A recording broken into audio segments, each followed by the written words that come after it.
Saya pengen nanya ke teman-teman. Teman-teman pernah lupa? Sering ya? Lupa apa misalnya? Lupa diri. Kadang kita perlu lupa. Ngelupain mantan. Baper ya. Karena lupa ini adalah solusi. Melupakan mantan itu benar-benar solusi yang paling konkret. Karena kalau nggak bisa lupa kita nggak bisa move on. Dan kalau nggak bisa move on kita nggak bisa ketawa. Kalau nggak bisa ketawa kita nggak bahagia. Pernah lupa kan? Lupa pelajaran, lupa ayat Al-Quran. Kayaknya kalau lupa ayat Al-Quran sering nih, terutama di juz-juz di tengah. Soalnya belum hafal. Jadi pasti lupa. Kalau teman-teman lupa, apa yang teman-teman lakukan? Hah? Kalau lupa gimana? Diingat-ingat. Diingat-ingat. Berapa lama butuh waktu untuk sampai ingat lagi? Kadang cepat, kadang lama ya. Ada tips dari ulama Al-Azhar. Setiap kita ujian di kampus di Al-Azhar itu selalu ulama tuh syekh, doktor, profesor masuk ke ruang-ruang kelas kita bilang gini, ya abnai, wahai anak-anakku. Ini indahnya ujian di Mesir itu gitu. Bukan cuma ujian tulis, tapi dapat nasihat lagi mau ujian. Nasihatnya jangan nyontek ya, bukan. Nasihatnya apa? Ya abnai, panggilannya lembut, wahai anak-anakku. Kalau nanti kalian mau kerjakan soal, jangan lupa bismillah. Kalau kalian lupa, jangan lupa. Kalau kalian lupa, ucapkanlah istighfar dan sholawat. Allah akan mengembalikan ingatan kalian. Karena tidaklah seseorang itu lupa kecuali karena dosa-dosa. Maka istighfarlah. Itu nasihat yang setiap tahun saya dengar kalau mau ujian. Jadi ngena banget gitu. Akhirnya saya praktekkan tuh. Wah, ini bener nih tips yang luar biasa. Lupa nih mau nulis, ini jawabannya apa ya? Ini di bukunya halaman berapa atau yang kata-kata siapa gitu? Astaghfirullahaladzim, Allahumma sholli ala sayyidina Muhammad. Ingat.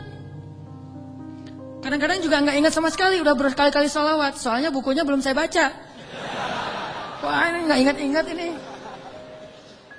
Kan ada masa-masa iman naik dan turunnya. Kalau lagi turun buku nggak dibaca, pede banget baca judul-judul doang gitu. Baca daftar isi. Jadi cara belajar cepat tuh baca daftar isi. Nanti kurang lebih kayak gitulah dikarang-karang aja gitu. Akhirnya nilainya harus di remedial diulang.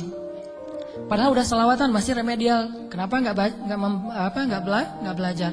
Kalau kita lupa, coba deh uji iman kita dengan istighfar dan salawat. Kalau belum ingat juga berarti iman kita masih lemah. Lupa nama si fulan, siapa ya? Duh lupa namanya. Astaghfirullahaladzim, Allahumma sholli ala sayyidina Muhammad. Langsung ingat. Itu berarti insya Allah udah bisa ngandelin zikrullah dalam hidupnya. Kalau belum bisa, berarti banyak-banyak istighfar. Andalkanlah Allah, la yudayyi'akallah, maka Allah tidak akan mengecewakan kita. Mau? Teman-teman pengen kalau misalnya ngelamar seorang cewek langsung diterima tanpa syarat? Mau? Serius? Gimana caranya biar terjadi keajaiban dalam hidup kita? Pengen ini, alhamdulillah dapat. Segala kebaikan yang kita pengenin dapat gitu. Pengen punya anak, Allah kasih anak. Ya Rabbi, wahanal azmu minni, washta'ala ar-ra'su shayba, walam akun bidu'aika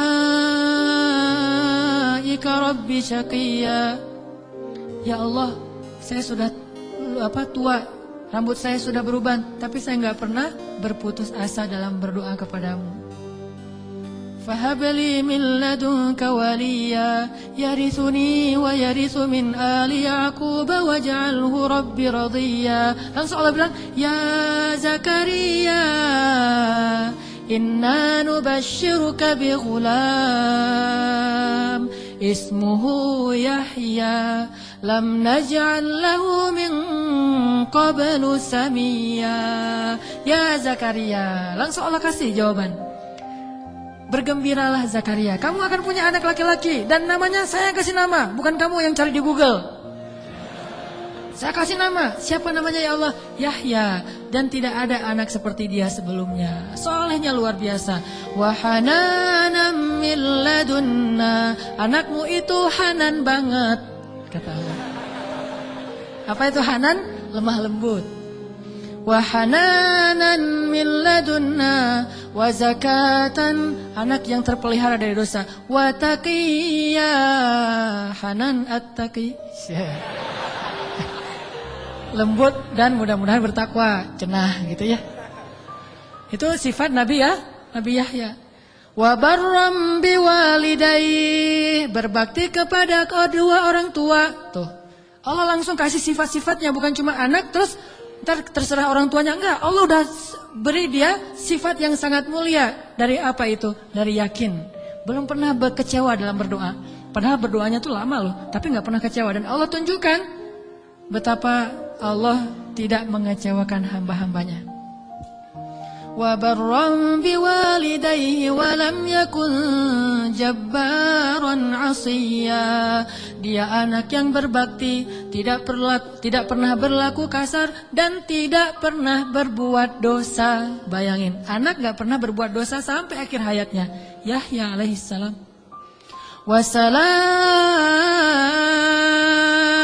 Wassalamun alaihi yawma wulida wa yawma yamutu wa yawma yub'atsu hayya. Dia selamat ketika dia lahir dan ketika dia wafat dan ketika dia dibangkitkan. Dijamin masuk surga anaknya. Belum lahir udah dibilangin kayak gitu. Hasil dari mengandalkan Allah, yakin sama Allah. Dikasih, tenang aja. Aduh udah 10 tahun nikah belum dikasih anak, tenang. Nabi Zakaria kayak gitu, Nabi Ibrahim juga kayak gitu. Ada perempuan yang dulu pernah saya kisahin di zaman Nabi Musa, ya Rahim, ya Rahim. Tapi dengan yakin ngomong kayak gitu. Coba kita bilang ya Rahim tapi gak yakin, gak dapet tuh. Takdirnya gak akan punya anak. Tapi karena dia ya Rahim terus, tiba-tiba Allah mengubah takdir. Sesungguhnya rahmatku lebih luas daripada takdir. Andalkan Allah. Gimana caranya biar kita dapat keajaiban? Buat Allah percaya sama kita. Itu tips yang paling penting. Buat Allah percaya sama kita. Kalau Allah udah percaya, udah selesai. Kalau Allah udah radhiyallahu an, Allah udah ridha, Allah udah percaya, Allah udah mengatakan kita siddiqun. Apa itu siddiq? Orang yang benar. Berarti Allah akan tunjukkan banyak sekali kebaikan dan keajaiban dalam hidup kita. Buat Allah percaya sama kita. Sehingga Allah menyebut kita orang yang benar. Ulaika humus shadiqun. Dia itu orang yang benar. Wadhkur fil kitabi Ibrahim innahu kana siddiqan nabiyya. Ibrahim itu hambaku yang siddiq. Wadhkur fil kitabi Idris innahu kana siddiqan nabiyya. Hambaku Idris itu adalah hamba yang siddiq. Makanya Allah tunjukkan banyak keajaiban. Idris meninggalnya di mana? Wa rafa'nahu makanan 'aliyya. Kami angkat Idris ke tempat yang tinggi, yaitu ke langit kelima. Jadi ceritanya malaikat maut datang kepada Idris, pengen nyabut nyawa Idris. Kata Idris, wahai malaikat maut, jangan cabut nyawa saya sekarang. Terus gimana? Saya minta waktu gitu. Akhirnya malaikat maut ini mengatakan, saya tidak bisa memberi kamu waktu. Kalau perlu kamu naik aja ke langit. Begitu dia naik ke langit 5, kata malaikat maut, disinilah ajalmu. Sehingga Nabi Idris itu meninggalnya bukan di bumi. Kuburannya itu bukan di tanah. Kuburannya itu di langit. Satu-satunya manusia yang diwafatkan di langit adalah Idris. Sedangkan Isa belum wafat. Kalau Idris diangkat ke langit dan diwafatkan. Isa diangkat ke langit dan Allah biarkan sampai nanti akan datang kembali di akhir zaman. Kalau Idris wafat, cuma wafatnya di langit. Coba. Keajaiban. Kenapa? Innahu kana siddiqan. Karena dia siddiq, Allah percaya, Allah kasih dia keajaiban. Begitu juga dengan Ibrahim. Gimana cara Ibrahim buat Allah percaya sama Ibrahim? Sehingga ketika Ibrahim dalam keadaan terdesak, Allah kasih keajaiban. Ya nar, kuni bardan wa salaman ala Ibrahim. Wahai api, jadilah kamu sejuk dan selamat bagi Ibrahim. Langsung sejuk, apinya membara-bara sampai kayu bakarnya habis, tapi Ibrahimnya dalam keadaan selamat. Kayak di ruang AC. Kenapa? Karena Allah udah percaya sama hatinya Ibrahim. Gimana cara Ibrahim membuktikan dan membuat Allah percaya kepada dia? Nabi Ibrahim membuktikan itu di waktu-waktu yang sulit, bukan di waktu yang mudah. Jadi bukan hanya dengan sholat Allah akan percaya sama kita, tapi ketika kita dapat masalah, siapa yang kita andalkan? Kalau kita mengandalkan Allah dan senantiasa kayak gitu dalam kesabaran, tidak berputus asa kepada Allah, yakin Allah gak akan ngecewain kita, Allah akan percaya sama kita. Dan saat Allah percaya, Allah tunjukkan keajaiban. Nih kisah Ibrahim yang luar biasa yang dulu sering kita baca. Ibrahim itu by the way orang mana? Orang mana Ibrahim teh? Orang Irak. Ibrahim aslinya dari Irak, dari Basrah. Mirip dengan Imam Hasan al-Basri, Basrah. Jadi Ibrahim itu orang Irak. Lalu berdakwah di Irak di usia 17 tahun tuh udah mulai kayak kita lah, anak ABG tapi udah hijrah. Hijrah pemikiran tapi bukan hijrah dari dosa kepada yang baik. Hijrah pemikiran. Dari awalnya mikirnya macam-macam, agak liar gitu. Wah ini Tuhan saya, yaitu matahari. Ini Tuhan saya, yaitu bulan. Ini Tuhan saya, yaitu bintang, kan liar ya. Sampai akhirnya ini semuanya tenggelam. Tuhan saya adalah pencipta semua ini. Dan di usia segitu beliau ditaruh di dalam api dan yakin banget kepada Allah. Dia punya seorang ayah namanya Azar. Azar ini seniman nyeleneh. Kalau seniman doang masih mending kan? Ini udah seniman nyeleneh. Kalau seniman doang dia dengan artnya, dengan seninya itu hak dia. Tapi ketika dia nyeleneh, gimana? Dia membuat patung lalu menyuruh orang untuk menyembah patung buatannya. Dan dia juga tokoh agama yang ngajarin cara nyembah patung buatannya, ngajarin doa-doanya, sehingga orang menyembah patung buatan Azar. Lalu dia punya kedudukan di sisi rajanya, Namrud. Sehingga ketika anaknya berdakwah di sana, kedudukan Azar ini terancam. Akhirnya dia diusir. Ibrahim diusir dari Irak, disuruh pergi atau dibunuh. Akhirnya berangkatlah Ibrahim bersama 2 orang. Satu istrinya yang terkenal sangat cantik, sampai para ulama mengatakan belum pernah Allah menurunkan seorang wanita cantik di muka bumi secantik Sarah.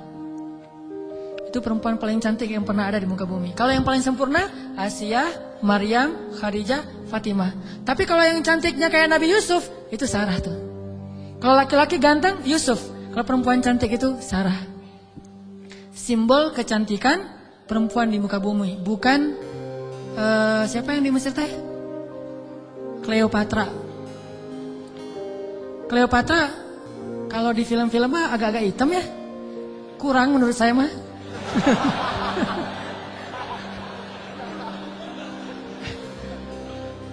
Kalau Sarah itu benar-benar cantik tuh. Simbol kecantikan wanita di muka bumi. Nanti kalau punya anak jangan lupa kasih nama Sarah. Sarah. Nah, ditemani oleh Sarah, istri tercantik. Dan seorang murid yang kelak juga jadi nabi, namanya Lut alaihissalam. Lut masih muda, masih ABG, baru belajar kepada Ibrahim. Jalan nih bertiga dari Irak menuju ke Palestina. Di tengah jalan lewat Mesir, Raja Mesir jatuh cinta kepada Sarah, namanya juga cewek cantik. Untung gak ada adegan miris tangan kayak Yusuf ya. Ngelihat Sarah, wah gitu, enggak. Karena dia bukan nabi, tapi cantik banget. Sampai raja aja yang di Mesir banyak cewek cantik, tapi masih jatuh cinta kepada Sarah. Saking cantiknya Sarah. Begitu tahu Sarah adalah istrinya Ibrahim, akhirnya raja jadi segan, gak berani. Soalnya Ibrahim terkenal dengan kebijaksanaannya, kearifannya, ilmu yang luas. Sehingga lama-lama malah rajanya merasa takjub kepada Ibrahim. Karena tahu ilmu Ibrahim yang sangat banyak. Ini menurut sebagian riwayat. Ini riwayat yang terakhir saya baca, ternyata yang paling kuat. Akhirnya raja ini menitipkan salah satu putrinya kepada Ibrahim yang kita kenal dengan nama Hajar. Ternyata Hajar itu menurut sebagian ulama, ini penelitian terakhir, bukan budak Mesir. Hajar itu putri raja. Raja ini punya puluhan anak dari banyak istri karena mereka tidak ada syariat, tidak ada 1, 2, 3, masna wa thulatsa wa ruba. Adanya asyarah, isyrun, salasun, 10, 20, 30. Istrinya banyak gitu. Sehingga anaknya ratusan. Salah satu di antara anaknya yang perempuan, putrinya namanya Hajar. Dan Hajar ini putri kesayangan Raja Mesir. Dititipin kepada Ibrahim untuk jadi apa? Nyantri di rumah Ibrahim, belajar kebijaksanaan dari Ibrahim. Dititipin nih. Hajar juga cantik, tapi tetap Sarah paling cantik. Berangkat ke Palestina, bertiga sekarang, berempat. Ibrahim, Hajar, Sarah, Hajar dan Lut. Sampai di Palestina sekian tahun, Ibrahim gak dikaruniai anak dari Sarah. Akhirnya Sarah karena merasa tidak tega kepada suaminya dan suaminya sangat menginginkan anak laki-laki untuk meneruskan dakwahnya. Sarah nawarin kepada Ibrahim, Kang Ibra, wes, Kang Ibrahimovic kalau orang ini ya, kalau bola teh, Kang Ibra, apa neng? Ini Akang serius mau punya anak? Ya serius satu neng, siapa juga yang gak mau punya anak? Ini mah kalau disundakan. Gimana kalau Akang nikah lagi? Tuh neng jangan canda tuh neng, gitu. Malu-malu gitu ya. Ini senangnya dicerita yang gini-gini nih. Padahal saya bukan mau ngomongin ini ya, tentang la haula wala quwata illa billah, cuman agak-agak banyak gimmicknya. Jangan bercanda, udah gak usah ngomong yang gitu-gitu, gak lucu. Ini emang gak lucu kan, serius. Sambil menitikkan air mata ya. Enggak. Terus maksudnya gimana? Gimana kalau dengan Hajar? Hajar udah belajar lama dengan Ibrahim. Dan udah ketahuan oleh Sarah, Hajar ini perempuan yang soleha, yang baik, yang bijaksana. Cocok insya Allah untuk Ibrahim. Dan dia lebih muda jauh. Akhirnya Nabi Ibrahim meminta petunjuk dari Allah. Kalau di kita mah sholat galau teh ya, istikharah. Sholat galau dulu. Kalau dulu Nabi Ibrahim minta petunjuk Allah, akhirnya Allah menyetujui. Ya udah, Sarah udah dapat petunjuk dari Allah. Gimana jawaban Allah? Ya aku sih terserah kamu. Atau aku sih yes, nggak tahu kalau kamu gitu ya. Ya udah, kalau Mas Anang yes, saya juga yes gitu. Akhirnya yes, nikah nih sama Hajar. Udah nikah sama Hajar, langsung Hajar mengandung anak Ismail. Maka kami berikan kepada dia Ismail, anak yang ghulaman halima, anak ghulamun halim, anak yang sangat lemah lembut dan cerdas dan perasaannya peka gitu. Itulah Ismail. Sangat sabar. Punya Ismail kecil, namanya calon nabi kan ganteng. Nih by the way lagi ya, gak ada nabi yang jelek. Semua nabi itu keren. Maka insya Allah dai-dai juga para pewaris nabi harus keren. Ini maksudnya apa sih? Nabi itu semuanya keren gitu ya. Jadi jangan pernah ngebayangin ada nabi yang biasa-biasa aja, tua, jelek. Semua nabi itu keren-keren karena dia dutanya langit. Kita duta produk aja cari artis yang paling keren kan? Apalagi Allah nyari dutanya langit. Keren. Ismail kecil tuh udah luar biasa. Aura kenabiannya tuh udah kelihatan. Sehingga akhirnya membuat Sarah, ini mungkin ada benarnya juga. Kata orang dulu, kalau pengen punya anak, maka suaminya suruh nikah lagi, punya anak, nanti kepancing. Yang pertama akan punya anak. Ternyata Sarah akhirnya hamil juga kan? Nah Ismail kecil.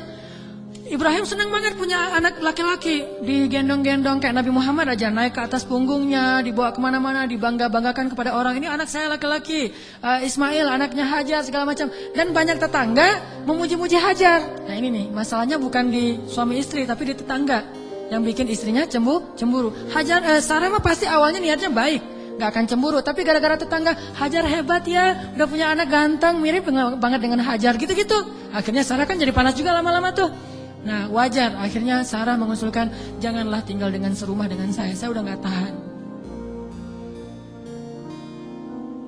Hening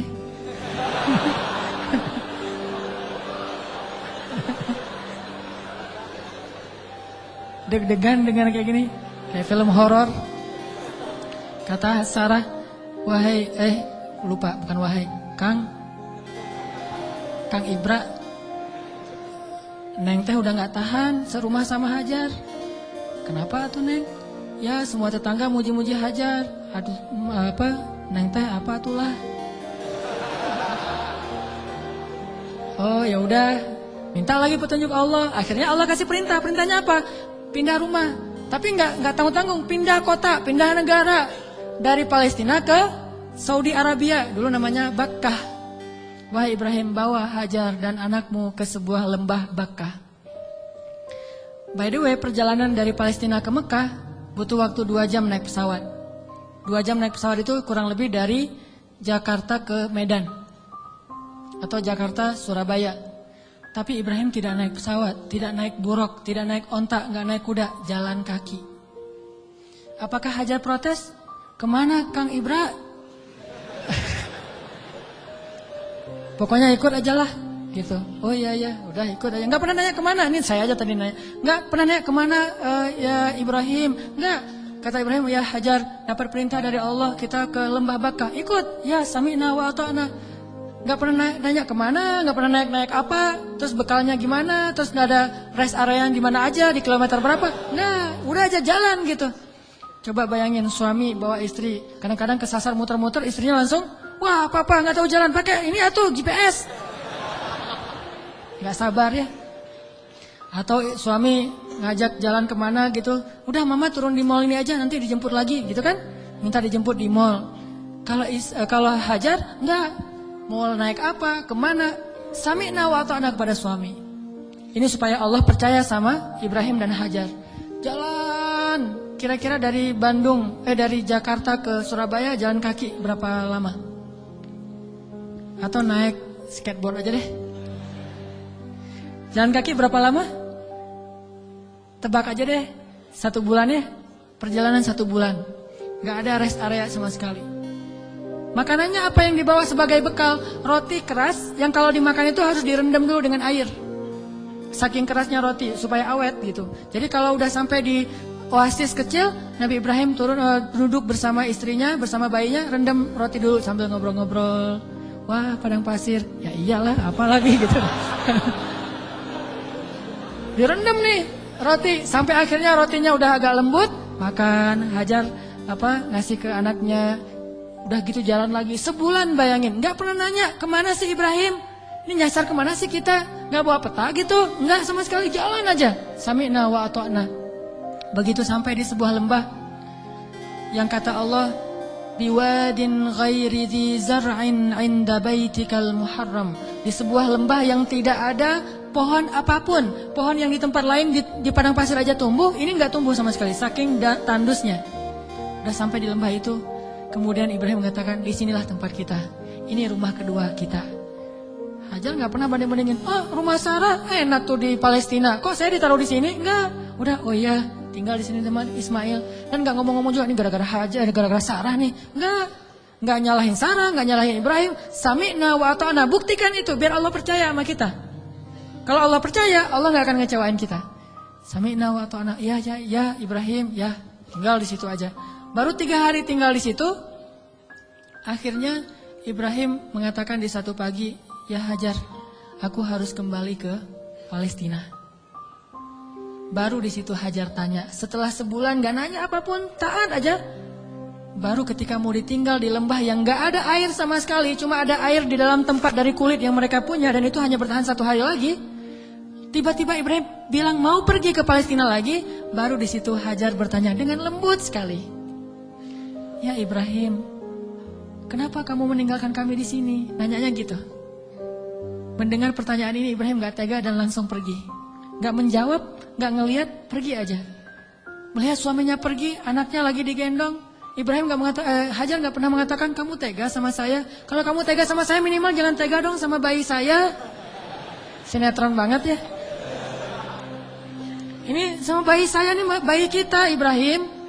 Ini hasil cinta kita berdua gitu kan. Enggak sama sekali, enggak baper lah. Iman tuh mengalahkan baper. Ya Ibrahim, kenapa engkau tinggalkan kami di sini? Cuma sesingkat itu pertanyaannya, lembut lagi tuh. Dan enggak marah-marah. Pokoknya kalau kamu pergi, jangan balik lagi. Enggak gitu. Ibrahim enggak tega. Akhirnya Ibrahim jalan aja. Begitu agak jauh Ibrahim jalan, baru Sarah nanya dengan pertanyaan yang benar. Allahu amaraka bihadza? Apakah Allah yang menyuruhmu begini? Allah. Jadi kalau A-nya panjang itu artinya apakah Allah? Kalau Allahnya pendek berarti Allah aja. Jadi kalau kita azan jangan Allahu Akbar, Allahu Akbar. Apakah Allah Maha Besar? Itu salah ya. Makanya A-nya jangan kepanjangan, kecuali bertanya. Allah, A itu apakah? Makanya Hajar bilang Allahu amaraka bihadza? Apakah Allah yang menyuruhmu begini ya Ibrahim? Baru Ibrahim berhenti dan mengatakan ya. Ini setelahnya kalimatnya powerful banget. Apa kata Hajar? Idzan la yudayyi'anallah. Kalau gitu pergilah wahai suamiku, Allah nggak akan mengecewakan kami. Coba. Baru Allah percaya sama Hajar. Kalau gitu pergilah suamiku, Allah nggak akan mengecewakan kami. Jadi kita, mah, papa pergi dulu ya. Papa baru datang pergi lagi. Gak usah dijawab, langsung aja nyalain kendaraan. Nanti istri akan nanya, "Pak, Allah yang nyuruh papa pergi," gitu. Baru dijawab. Kalau dia nggak nanya gitu, berarti pertanyaannya salah, jadi jangan dijawab. Udah jangan nyalain kendaraan deh, pakai helm, gereng. Ujung-ujungnya baru nanti dia SMS, "Pak, kemana Pak? Allah yang nyuruh papa pergi ya." Baru kita bilang, "Bener mah, Allah yang nyuruh." Yaitu untuk ta'lim, kan Allah yang nyuruh kan? Ta'lim. Oh kalau gitu pergilah Pak, selama-lamanya.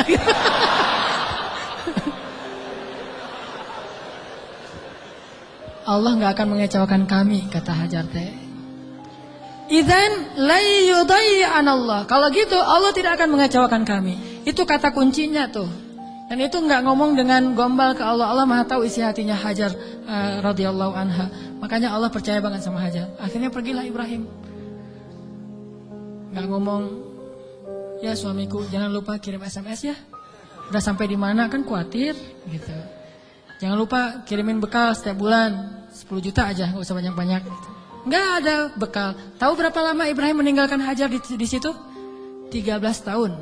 Nggak ada kabar, nggak ada apa-apa. 13 tahun. Kalau kita mah baru keluar 13 jam mungkin. Wah udah curiga nih.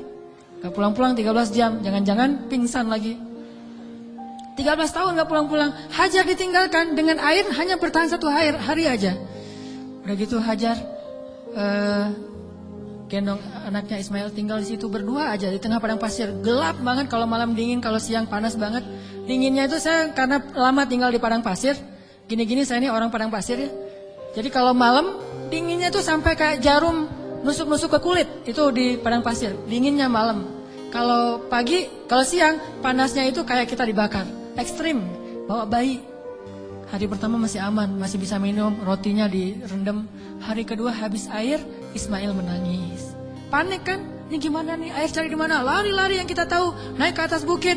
Di mana ada burung yang kalau ada burung berarti pertanda ada air. Nggak ada burung, tapi ngelihat genangan air, turun lari. Karena pengen mendapatkan air buat anaknya yang masih kecil. Sayang banget sama Ismail. Pas turun lari ternyata nggak ada apa-apa. Naik lagi ke bukit berikutnya namanya Marwah. Turun mondar-mandir. Kenapa sampai 7 kali di tempat yang sama? Saking paniknya. Ismail terus dari kejauhan terdengar suaranya menangis. Pas Hajar sampai di bukit Marwah, suara tangisan itu hilang. Mulailah Hajar was-was dan khawatir. Jangan-jangan Ismail sudah meninggal karena kehausan.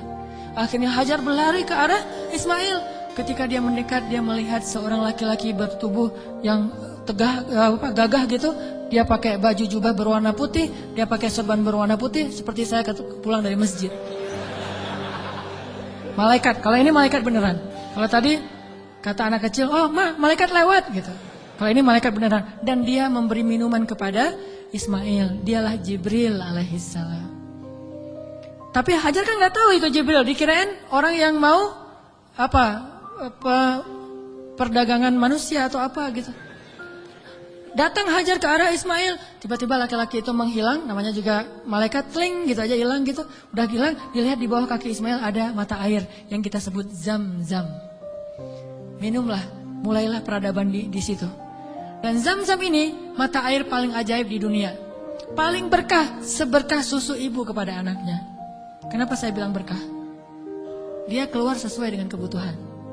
Ketika jamaah haji ramai di kota Mekah sampai 3 juta orang, mereka tidak kekurangan air Zam-Zam. Masing-masing minum, setiap datang ke masjid minum Zam-Zam, pulang dari masjid minum Zam-Zam, pulang ke kampung halaman bawa Zam-Zam 1 liter, 5 liter, 10 liter, kan? 3 juta orang, tapi nggak pernah kurang dan nggak pernah kering air Zam-Zamnya. Keluar terus untuk 3 juta orang. Begitu musim haji selesai, Zulhijjah berlalu, berganti dengan bulan Muharram, di stoplah haji dan belum dibuka visa umroh, sehingga Mekah sepi. Kalau kita umroh di waktu itu, yaitu umroh transit, kita bisa cium Hajar Aswad setiap kali kita putaran tawaf, saking sepinya. Tapi air Zam-Zam tidak membanjiri kota Mekah. Kalau lagi rame, keluar banyak. Kalau lagi sedikit, keluar sedikit. Air yang sangat berkah, keajaiban dari Allah. Akhirnya tinggallah di situ. Yang luar biasa, 13 tahun tidak dijenguk oleh suaminya, Hajar nggak pernah ngejelek-jelekin ayahnya Ismail di hadapan Ismail. Kamu harus tahu, kamu nggak boleh seperti ayahmu nanti kalau udah gede. Enggak sama sekali. Ini imajinasi sejarah ya, biar kita tahu gimana sebenarnya Hajar. Saya nggak, walaupun ini agak herai tapi serius. Biar kita kebayang gimana solehanya Hajar. Kan bisa aja normalnya perempuan akan bilang, pokoknya mama kecewa banget. Jangan sampai kamu mengulangi ini kepada istrimu. Hati perempuan. Gak pernah ngomong kayak gitu. Padahal pantas gak sih Hajar kecewa? Pantas ya, 13 tahun gak ada berita. Dan secara fikih itu udah bisa meminta cerai loh. Secara fikih udah bisa khulu itu minta cerai kepada hakim. Tapi Hajar tidak sama sekali menjelekkan Ibrahim di hadapan anaknya. Apa buktinya? Ketika 13 tahun kemudian datang Ibrahim, Ismail akrab-akrab aja sama ayahnya. Ayah gitu. Oh ini nih mah orangnya nih mah. Nah. Wah udah nih, kan Ismail udah gede. 13 tahun orang Arab kan beda sama kita. 13 tahun kita kan masih culun. 13 tahunnya orang Arab itu udah memimpin pasukan seperti Usama bin Zaid, cucunya Rasulullah, cucu angkat. Udah memimpin pasukan tuh 13 tahun usianya. Jadi udah gagah. Dan bahasa Allah itu ketika Ismail sudah berusia sebaya, artinya udah gagah gitu. Coba, Ibrahim waktu itu usianya berapa? 101 tahun. Ketemu kakek-kakek 101 tahun. Mah, yang mana orangnya? Ini. Kan bisa aja kan? Enggak. Mah, siapa itu? Itulah ayahmu Ibrahim, wahai Ismail. Ayah, langsung datang, cium tangannya. Ayah, gitu. Enggak ada seuson sama sekali. Itu hasil pendidikan Hajar yang luar biasa loh kepada anaknya. Dan bukti yang lebih berat lagi, 3 hari kemudian, Ibrahim mimpi menyembelih anaknya. Dan tahukah kita apa jawaban anak itu? Wahai ayahku tersayang. Bahasanya, ya abati. Bukan, ya terserah ayah deh. 13 tahun ditinggalin, sekarang mau nyembelih lagi. Ini bukan hasil pendidikan Ibrahim nih. Ini anak hasil pendidikan Hajar banget nih. Bukan Ibrahim yang mendidik dia, tetapi Hajar. Ibrahim mendoakan dia. Pelajarannya apa? Pendidikan anak yang paling berpengaruh itu dari ibu. Tapi doa adalah dari ayah. Rabbi habli minas solihin. Ibrahim yang mendoakan dia dari langit. Hajar yang mendidiknya di bumi.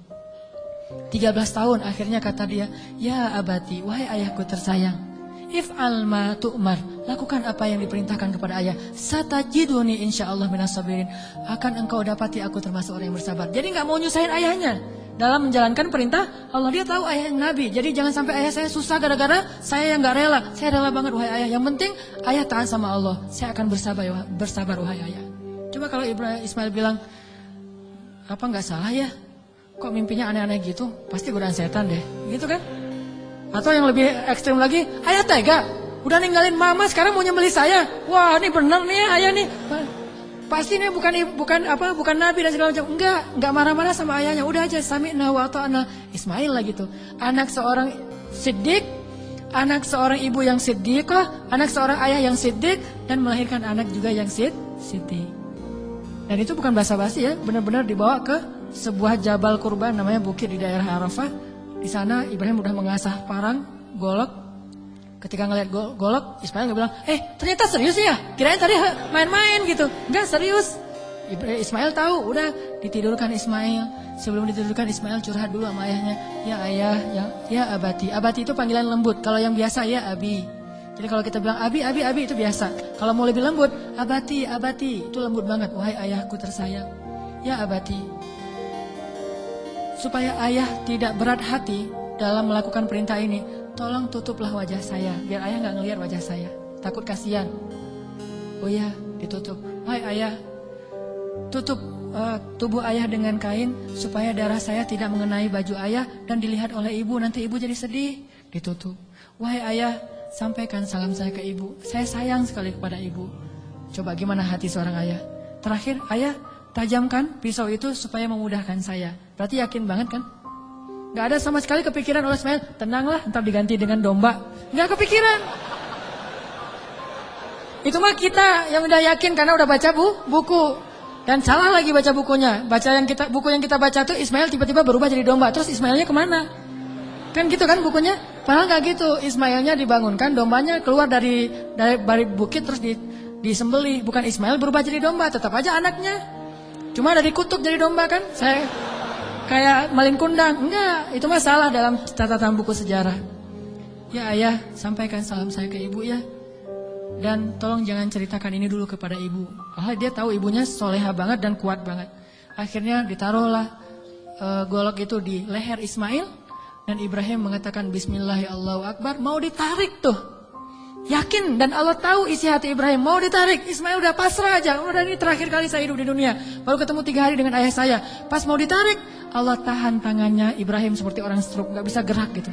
Baru Allah berfirman, Ya Ibrahim, qad saddaqtar ru'ya. Engkau sudah membenarkan perintah. Allah udah percaya sama Ibrahim sekarang. Ditahan, akhirnya kata Allah, angkat Ismail. Ini adalah balaun mubin. Inilah ujian yang berat untuk melihat siapa yang benar-benar beriman. Gitu cara Allah percaya sama kita. Lewat ujian hidup kita, lewat masalah-masalah kita. Apakah kita masih yakin sama Allah? Sampai ke titik darah penghabisan masih yakin sama Allah? Justru di titik itulah nanti Allah percaya sama kita. Allah ganti semua musibah itu sebagai rahmat. Allah kasih dia seekor domba yang sangat besar. Dan kelak itu menjadi syariat yang sangat indah bagi kaum muslimin.